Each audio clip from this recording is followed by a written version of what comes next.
Hello, this is Stefania at Positive Affirmation and AudioStories.com, bringing you happy thoughts, motivation, encouragement, information, and entertainment to energize your day.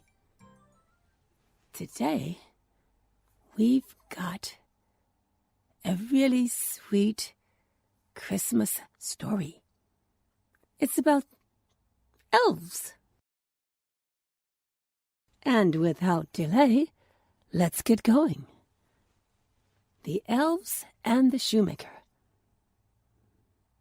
A shoemaker, by no fault of his own, had become so poor that at last he had nothing left but leather for one pair of shoes.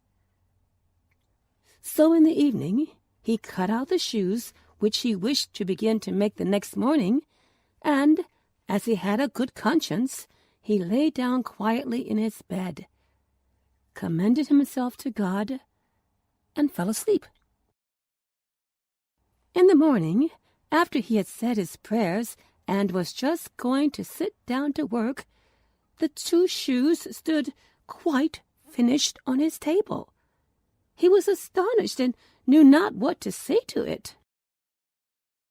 He took the shoes in his hands to observe them closer, and they were so neatly made that there was not one bad stitch in them, just as if they were intended as a masterpiece.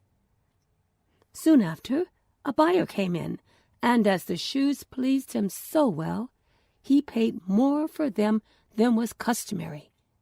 And with the money, the shoemaker was able to purchase leather for 2 pairs of shoes.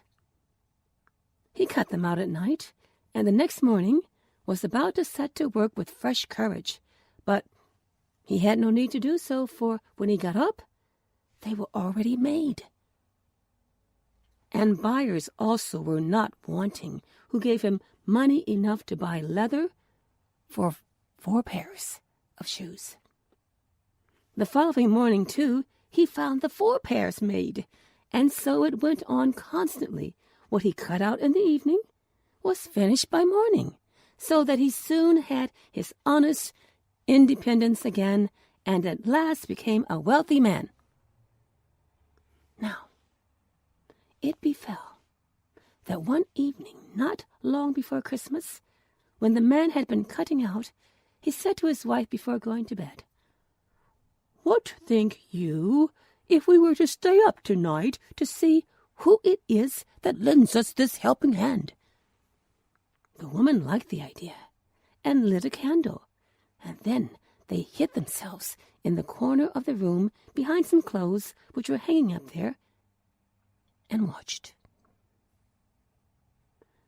When it was midnight, 2 pretty little naked men came, sat down by the shoemaker's table, took all the work which was cut out before them, and began to stitch and sew and hammer so skillfully and so quickly with their little fingers that the shoemaker could not turn away his eyes for astonishment.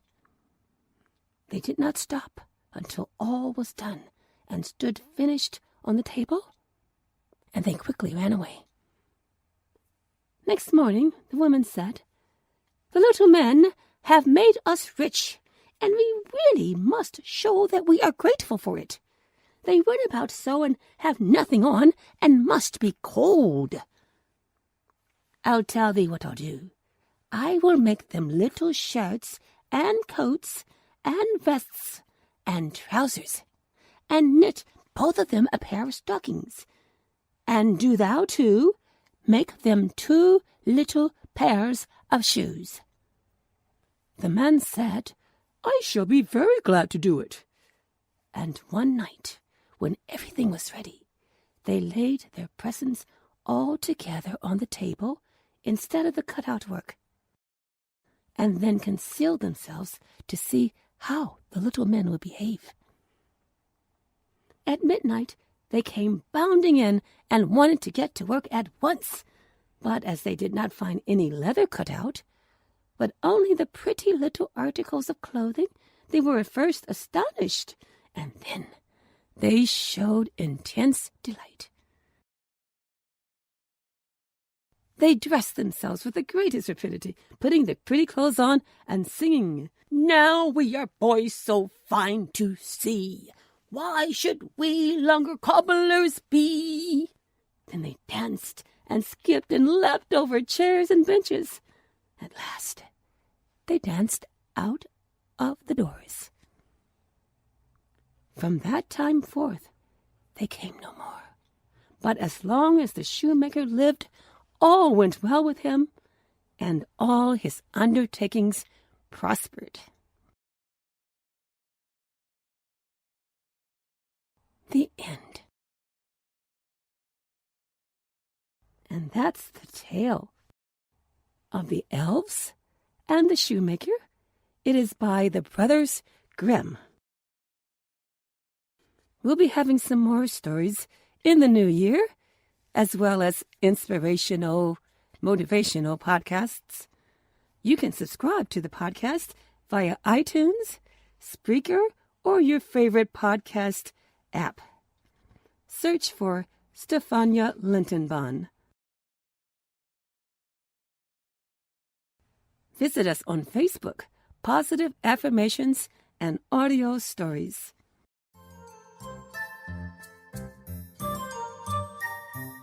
Happy holidays, and we'll be back in the new year.